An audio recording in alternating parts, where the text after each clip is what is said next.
Welcome to the Trudgery, a zone for true horror stories, disturbing encounters, and twisted tales that were never meant to be heard. Until now. The following cases are based on a true story. I thought my neighbor was missing until the landlord told me the apartment she lived in has been empty for 5 years. My name is DIMITRI ARROYO.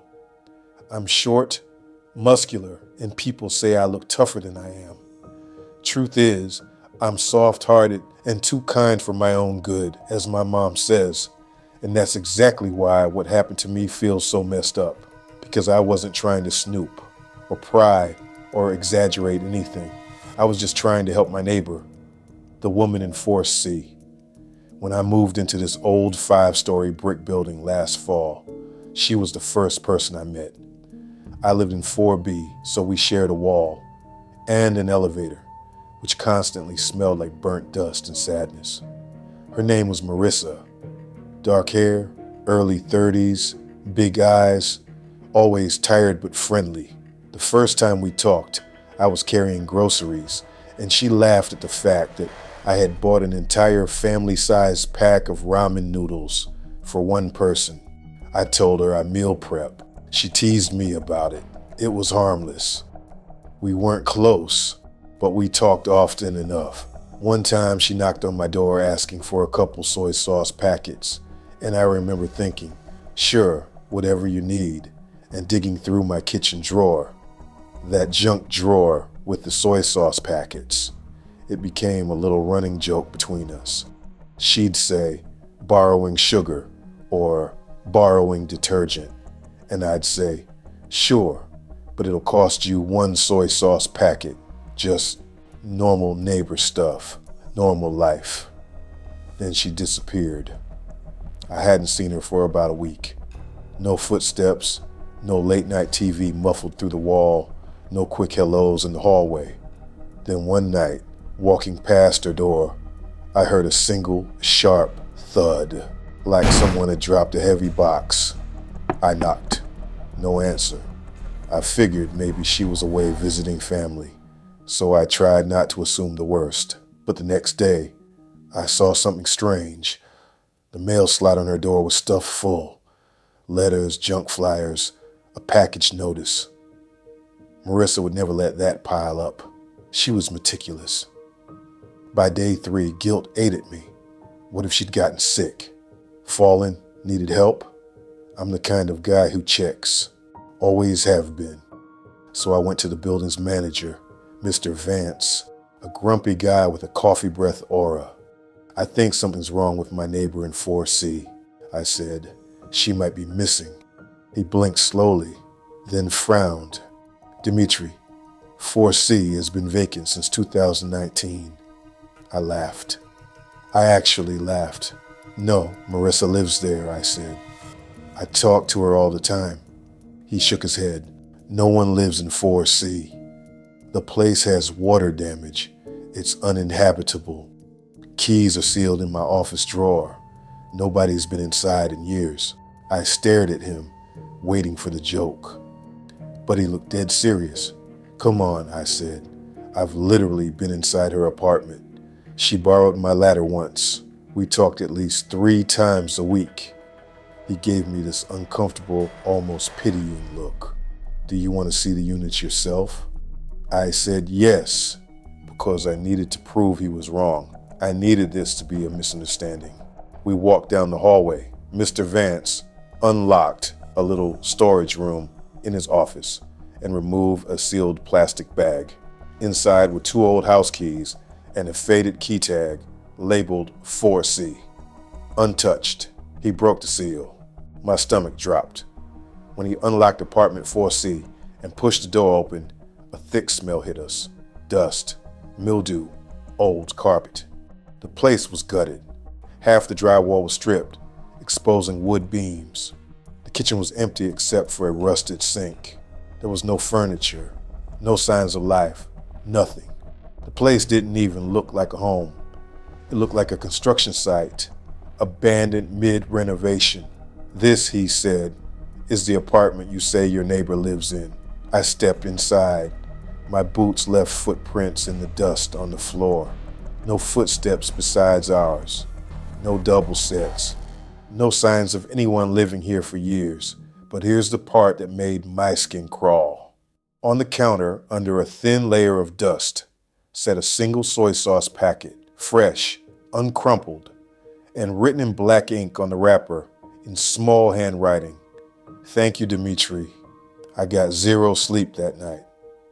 Every time my mind tried to settle, a new question stabbed at me. Had I imagined her, hallucinated conversations? Is that even possible without any other symptoms? Around 2:30 a.m., I got up for water. My apartment was silent, except for the hum of my fridge. I walked past the wall I shared with 4C and heard it, a soft, familiar whisper. Dimitri. My heart slammed against my ribs. It was her voice, clear, close, inside the wall. I stepped closer, pressing my ear to it. Thank you for being kind to me. My throat tightened. Marissa, I whispered. The wall went quiet. For a full 10 seconds, nothing. Then 3 sharp knocks on the other side. I stumbled back so fast I hit my kitchen table. Because I knew something impossible. No one was in that apartment. No one could be in there. I didn't sleep the next 2 nights. I kept hearing tiny sounds, scratches, soft knocks, faint humming. On the 3rd night, as I lay awake, I heard footsteps outside my door. Not hurried, not heavy, just familiar. I froze. My door handle gently jigged.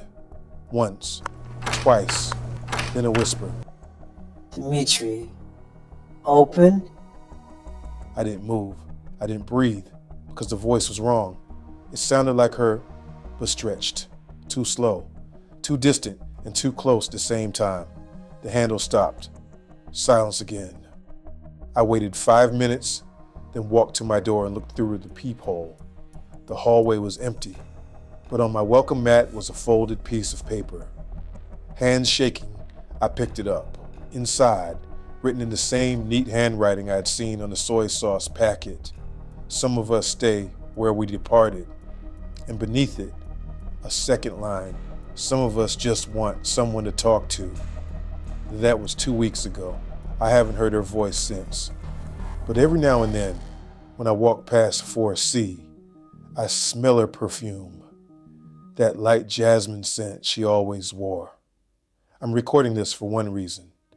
If you ever feel a stranger attached to you, someone quiet, someone soft-voiced, someone lonely, think twice before opening your door, even if you think you know them, even if they're kind, because sometimes kindness is all it takes for something dead to notice you. And once it does, it doesn't leave. Spooky. If you ever buy a storage unit at auction, don't do what I did. Don't watch the tapes. I'm LAYLA Minter, but most people online know me as LADYBUG, the ex-party girl who got sober and now flips thrifted finds for a living. A few months ago, I went to one of those storage unit auctions. I figured it was safer than going back to bartending. Less temptation, more peace. Or so I thought. The unit I bought looked ordinary. A few boxes, old furniture, a cheap CRT TV. But in the back, stacked neatly, were 15 unmarked VHS tapes in clear plastic sleeves, each labeled in handwriting so small it almost looked nervous. I should have walked away right there. Instead, I took it all home. Tape 1. Observation begins. My roommate was out, so the house was quiet. I set up the old TV and pushed in the first tape. At first, it looked like some paranoid guy's video diary. A man in his early 40s, messy hair, heavy bags under his eyes. He stared into the camera like he hadn't slept in days. Day 1. Observation begins. If you're watching this, I'm sorry. His name wasn't on any label, but something in his voice felt familiar, like when someone hums a song you used to know. He said he was being followed by a man whose face never appeared clearly on recordings. always blurred or smeared like the lens skipped a frame. He showed photos, screenshots from his phone. Every single one had the same warped silhouette in the background, a man-shaped smear. I felt a chill, but I told myself it was just a conspiracy nut documenting his spiral. Except the last line of the tape changed everything. If you found these tapes, he's probably moved on to you. Tape 2. The pattern. I don't know why I kept going. Curiosity, boredom, some stupid ego-driven idea that I was tough enough to handle creepy old tapes. The second tape showed the man filming from his apartment window. On the street below stood the blurred figure, its shape distorted like heat rising off asphalt, even though it was nighttime. The man whispered, He wants a circle. They always want a circle. Let the circle be unbroken. That's what he said to me. I paused the tape. The audio had suddenly doubled, like someone whispered the line behind me at the same time it played on the TV. I turned, but the apartment was empty. That was the moment I realized this wasn't fun anymore. Tape 3, the first photo. The third tape was shorter. The man had stopped talking. Instead, he panned the camera across his messy living room. Walls covered in photos, and every picture had the same blurred figure in it. I leaned closer. Something was wrong with the last photo. It was taken outside a supermarket, and in the glass door's reflection, I saw myself. Same face, same clothes, same freckles, same red jacket my friends used to call my ladybug coat. And behind my reflection was the blurred figure. I froze. This couldn't be real. It had to be a trick of the eye, a twin, a coincidence. But somewhere in my gut, I knew. These tapes weren't about the man. They were about whoever watched them next. They were about me. The night, everything shifted. I didn't sleep that night. I kept replaying the supermarket reflection, trying to convince myself I was hallucinating. At 3 a.m., I heard something, a tap, then another, light, but rhythmic, coming from my bedroom window. I live on the 3rd floor. There's no balcony, no ledge, no tree, just empty air. I approached slowly. The tapping stopped. I forced myself to look outside. Nothing. But in the glass, reflected behind me, a dark smear, vaguely human-shaped, stood in the corner of my room. I spun around. No one there. When I turned back to the window, the smear was closer in the reflection, as if it had taken a step forward. I screamed and stumbled back, knocking over the CRT TV. One of the tapes rolled across the floor. Tape 14. The only one labeled differently, across its spine and shaky handwriting, for Ladybug. My blood ran cold. No one in my life calls me that, except my online followers. These tapes shouldn't have existed before I was born. They shouldn't have known my nickname. They shouldn't have shown me in a photo from years ago, unless the man had seen me already, unless the tapes weren't predicting the future, but recording it. Tape 14, The Exchange. I didn't want to watch it, but something in me, the same instinct that got me sober, told me I had to face whatever this was head on. Tape 14 begins in pitch black. The man's voice is shaky, terrified. This is for her, For the next one, for the ladybug. if you're watching this, he chose you. I'm sorry. There's heavy breathing, then footsteps. He'll ask you to complete the circle. Don't. Whatever you do, don't say it. The screen glitched, white static, then a frame that made my stomach drop. Me, standing in the man's living room, dressed in the same red jacket, smiling, but not with my mouth, with my eyes, like something behind them was puppeteering the rest of me. Then, in that warped version of my voice, the reflection me whispered, Let the circle be unbroken. The tape ended. My TV powered off on its own. The final tape. There was one tape left. Tape 15, unlabeled. I didn't touch it. I put all 15 tapes into a box, drove them back to the storage facility, and slid them under the original unit door. Then I walked away. I should have felt relieved. But when I got home, sitting neatly on my doormat was a new VHS tape, a fresh one, still warm, like it had just been recorded. There was only one word written on it: continue. So that's why I'm telling you this. If anything happens to me, if I disappear, relapse, lose time, start seeing things, I need a record of what I saw, because something is following me now. A blurred shape that appears only in reflections, sometimes in my window, sometimes in my phone camera, sometimes standing right behind me when I wake up. I don't know what it wants, but I know this: the circle wasn't broken, and I think I was always meant to be tape 16. A child called 911 saying the man in the basement woke up, but the house she called from was demolished 3 weeks earlier. My name is SAYQUAN Harris, and I've been a 911 dispatcher for almost 7 years. I've heard everything: break-ins, loud music, family feuds, car wrecks, couples screaming at each other over burnt dinner. But nothing has ever shaken me like the call from Rutland Road. Before that night, I was the guy everyone said was unshakable. Calm voice, quick thinking, zero panic. I was the dude you wanted on the other end when your life fell apart. But one call rewired my brain, and I don't think I've slept a full night since.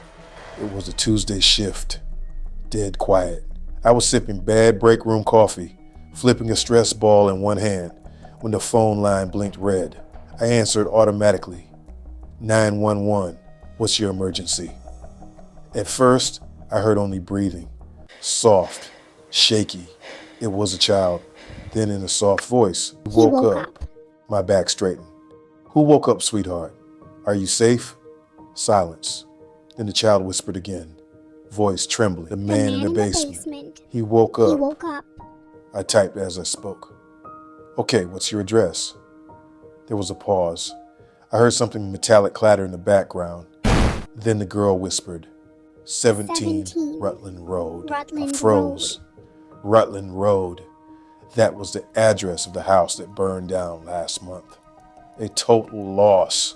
One kid didn't make it. The other was never found. I swallowed hard. Can you tell me your name? She started crying, whispering a little rhyme through her tears, like it was something she'd been taught. When shadows creep and upstairs sleep, the basement man comes up to peek. My hand went cold on the keyboard. Sweetheart, listen to me very carefully. Are you inside the house? Is anyone else with you? I heard footsteps, heavy ones, not hers. Then she whispered, He's opening the bread box. I blinked. What? She sniffled. The bread box in the kitchen. He always checks it first. A chill crawled up my spine. Every firefighter report from the Rutland Road fire noted a charred old metal bread box found near the back door. I muted my mic and waved over my supervisor. Something was very wrong. My supervisor leaned over as I ran the trace. The system spat back results instantly. Number disconnected. 2 years. Address demolished. No occupants. Last owner deceased. I removed the mute. Sweetheart, I'm sending help right now. Stay on the phone. Can you hide? There was a scraping noise. Wood sliding on tile. Then the girl whispered. He opened the bread box. I could hear her breathing faster, panicked. And then clearer than before, a deep dragging sound echoed through the phone, like someone pulling something heavy across the floor. Then she said something that made my skin crawl. He's smiling again. I whispered, who is he? Her breath hitched. My brother. My heart dropped. The missing kid. The one they never found. Okay, listen carefully. Keep away from him. Keep talking. I'm here. But the line was breaking, distorted, glitching, like the signal itself was dying. I heard a thump, whimper. Then the girl cried. He found me. And the call cut out, dead, instantly. No static, no click, just nothing. I sent units anyway, even though there was no house to respond to. They arrived in minutes and radioed back. Dispatch. SAYQUAN? You sure about this address? Yes. Anything there? Just debris, rubble. The place is gone, burned to the foundation. Any sign of life? No, but hold on. There's something here. My mouth went dry. After a long pause, the responder said, "We found a metal bread box in the ash. Looks freshly moved. No soot on the bottom. Freshly moved." My hands shook for the rest of the night. Later, my supervisor and I pulled the audio recording of the call. Except there was no call, no audio file, no entry in the system, nothing in the logs. It was like the phone never rang. But I know what I heard. I know what that child said. And I know the voice wasn't some prank. It had that trembling, terrified realism you don't fake. I went home at dawn, exhausted.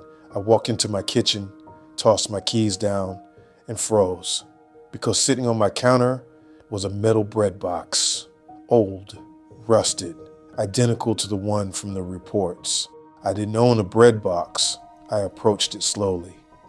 My hands were shaking so hard the metal rattled when I touched it. I lifted the lid. Inside was a folded note, written in a small child's handwriting.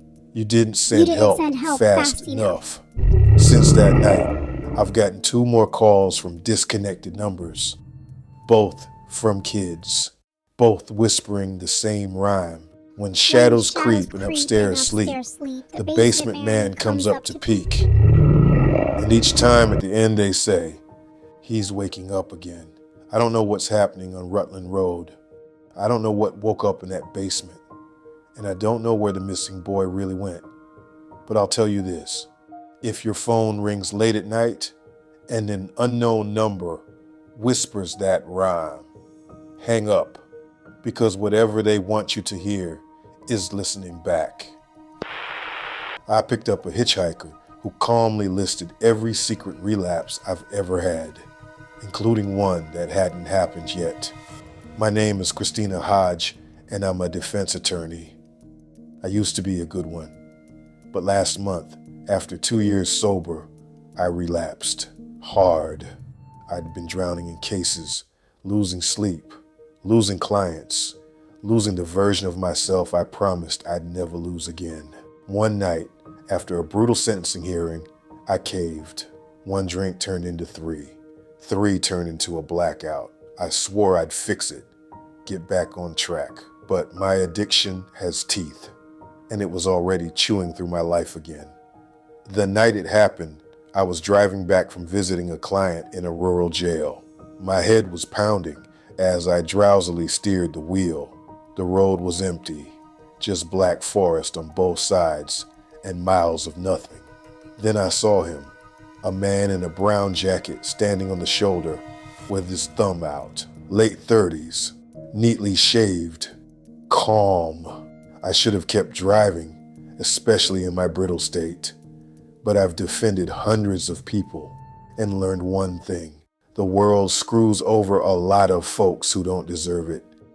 So I slowed down. He opened the passenger door and smiled politely. "Thank you, Christina." I froze. I hadn't told him my name. He settled in, buckled his seatbelt, and looked out the windshield like he'd done this 100 times. I managed to speak. How do you know me?" "Oh, I know a lot about you," he said in a tone that wasn't threatening, just conversational. "Like what?" He folded his hands in his lap and said, "Like the fact that you keep a flask in your glove compartment. Third relapse's trick, always on the right side, because shaking hands reach for doors on the left." My stomach dropped. It was in there, a tiny stainless steel one I kept telling myself I'd throw away. My therapist didn't even know about it. I forced a laugh. You guessing that because I look tired? He shook his head. No, I know because of the night you bought it, last spring. The clerk at Lakeside Liquor asked for your ID because you didn't look old enough to be that sad. I gripped the steering wheel so hard it hurt because I remembered that exact night, and I had never told a single soul. He knew about everything. He leaned back and stared at the trees rolling by. You're trying to quit again, he said softly. That's good. You succeed for a while. Then you drown again. Then you climb out. Then you drown. My throat tightened. You can stop the car, I said, voice shaking. Why? You're safe with me. Who are you? He smiled again. Soft. Too soft. Just someone who knows what you hide. And then he began listing things, one by one. Stuff I've never said out loud. The bottle I emptied behind my office building last Tuesday. The lie I told my sister that I was just tired. The courtroom panic attack I disguised as a coughing fit. The time I flushed pills down the courthouse toilet and cried like I'd murdered someone. Things I buried so deep, only I could dig them up again. I could feel myself sweating through my shirt. Stop, I whispered. He didn't. You drink again tomorrow, he said calmly. Around 9:17 p.m., you tell yourself it's just one more slip before you get better. I slammed the brakes. The car fishtailed onto the gravel shoulder. My hands shook so badly, I dropped my keys between the seats. Get out, I snapped. Get out of my car. He didn't move. He just stared ahead, voice quiet. You think you're alone in this, but you're not. You never have been. I shoved the door open, scrambled out, and ran around to the passenger side. But when I yanked the door open, he was gone, just gone. No slam, no footsteps, no sound. The seatbelt was still buckled. I called Highway Patrol, voice trembling, trying to explain what happened without sounding drunk or delusional. 2 officers showed up. Flashlights scanned the woods. No footprints, no tire tracks but mine. 1 officer shined his light into my car and frowned. You sure someone was in the passenger seat? Yes, I snapped. Because the fabric's cold, he said quietly. Not warm, like nobody sat there for hours. I wanted to scream. Instead, I sat on the hood of my car, hands over my face, breathing like I'd never learned how. The officer leaned beside me. Ma'am, are you sure you're all right? Have you had anything to drink tonight? My jaw clenched. No, and I was telling the truth. But he didn't believe me. Nobody ever does when you've fallen once. I drove home in silence. I didn't touch the flask in the glove compartment. I didn't unpack. I just collapsed on my couch and stared at the ceiling. Then my phone buzzed. Unknown number. Voicemail. My blood ran cold when I pressed play because the hitchhiker's voice whispered, 9:17 p.m.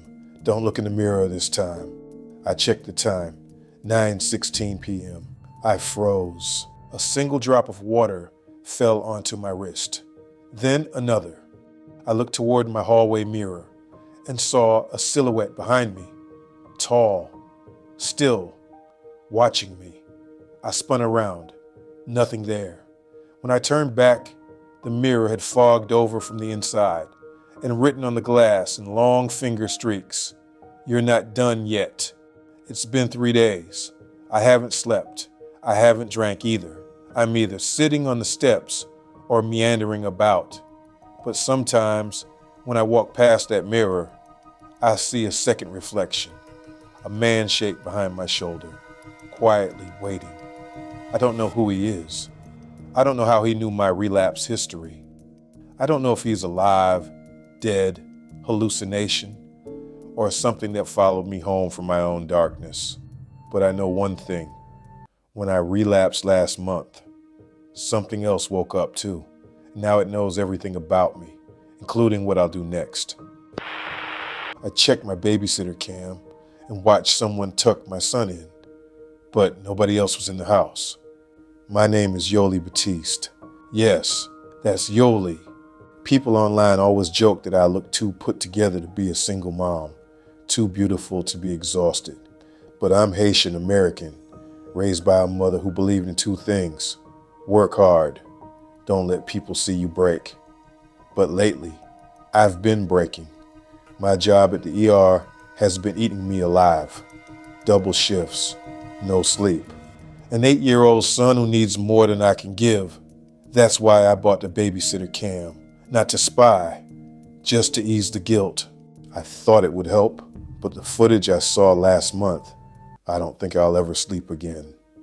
The night everything started. It was a Wednesday, 1:32 a.m. I had stepped away at work during a slow hour to check the babysitter cam. The night shift does that to you. You worry, you check, you hope he's safe. The feed popped up instantly. My son Micah was asleep in his little dinosaur blanket, curled up like a cinnamon roll. Nothing unusual, but then the image shook slightly, the camera adjusting. A small shadow moved across the room. I frowned. There shouldn't have been any shadows. The hallway light was off. The only lamp was the moon through the blinds.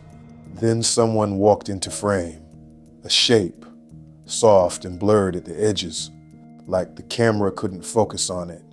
It bent down over Micah, pulled the blanket up to his shoulders, and smoothed his hair.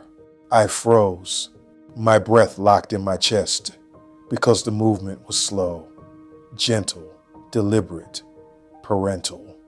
But I live alone. I don't have a nanny. Micah's father is gone. Nobody had any business in that room. I whispered, "No, no, no, no." The figure straightened. It lingered in the doorway, turned its head slowly toward the camera. The feed glitched, static, white snow, gone. My hands were shaking so badly, I nearly dropped my phone. I called my neighbor, told her to check on Micah. She ran over with her husband. They searched the entire house.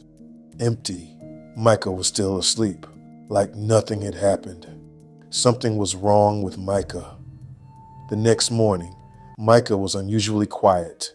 He sat at the table stirring oatmeal, staring at nothing. He looked dazed, like he had dreams he couldn't remember. "Baby," I said gently, "did anything weird happen last night?" He blinked slowly, little eyes unfocused. Then he said something that made me drop my mug. She tucked me in. She. I knelt beside him. "Who, baby?" He shrugged. The nice lady. My blood ran cold. "Micah, what lady? Did someone come into the room?" He nodded like it was obvious. She lives here. I felt my heart slam against my ribs. "No, sweetie, nobody else lives here but us." He tilted his head, expression blank. She said you forgot her. A chill washed over me, deep, icy, crawling up my spine. "Forgot who?" Micah smiled faintly. "Wrongly." The mother before you. I checked the footage. Again, I shouldn't have, but I did. When I reloaded the babysitter cam history from the cloud, the clip from the night before was missing, completely deleted. But there was a new file, timestamp 3:11 a.m. I never opened that one. Some part of me already knew what it contained. I opened it anyway. The footage showed the room empty at first, then slowly, like something pushing through water, a shape formed near the corner, a silhouette, female. Shoulders hunched slightly, hair indistinct, a sort of smudged outline. She stood watching Micah sleep, not moving, not breathing, just watching. Then she turned sharply toward the camera and whispered something barely audible, distorted by static. I replayed it 5 times. By the 5th time, I could hear it clearly. "You weren't here." You weren't here. My chest went tight. My eyes burned. The recording ended abruptly. Something scratches at the door. Over the next few days, things escalated. At night, I heard light footsteps outside my bedroom door. Soft knocks, a faint shushing sound, like someone soothing a child. One evening, when I was brushing my teeth, Micah walked into the bathroom, holding his blanket. She says she misses you. Whispered. I knelt, trembling. Who, baby? He looked over my shoulder. The lady. I spun around. No one, just steam from the shower. But Micah smiled over my shoulder, like he saw something I couldn't. That Friday, I found something new. In the kitchen bread box, usually empty, I saw a folded piece of yellow paper tucked inside. It smelled faintly of lavender. My mother used lavender. Her mother did too. My hands shook as I unfolded it. Inside was a single line written in an old-fashioned cursive. This was my home first. Underneath was a drawing. Crude, childlike. A woman with long hair holding a small child's hand. Both smiling. My stomach twisted. Had someone lived here before? Someone with a child? Someone who never left. The final night. It was 2:58 a.m. when I woke up to the baby monitor playing a lullaby. I don't have a baby monitor that plays music. I grabbed my phone, opened the babysitter cam, and nearly dropped it. Micah was sitting upright in bed, staring at something in front of him, smiling. A woman-shaped blur sat on the edge of his mattress, rocking gently, humming that lullaby. I bolted down the hall so fast I slammed into the door frame. I flicked on the lights, but the room was empty. Micah blinked at me like I'd woken him mid-dream. Mommy. He whispered, confused. I grabbed him, heart pounding. I got you, I said. I'm here. Behind me, the closet door creaked, very slowly. A cold draft brushed the back of my neck. I spun around, but nothing moved, except the baby monitor. It crackled. Then a woman's voice whispered through the speaker. Don't take him from me again. I'm staying at my sister's now. Micah sleeps between us every night. But sometimes, around 3 a.m., he still lifts his head and smiles into the dark corner of the room. Like someone is standing there. Like someone is rocking him. And when I asked him last night if he sees the woman in our new place too, he nodded softly. Mommy. He whispered. Yes, baby. He smiled. She said she'll teach you to remember. If you enjoyed the video, press that like button and consider subscribing to the channel. Stay tuned for more great stories.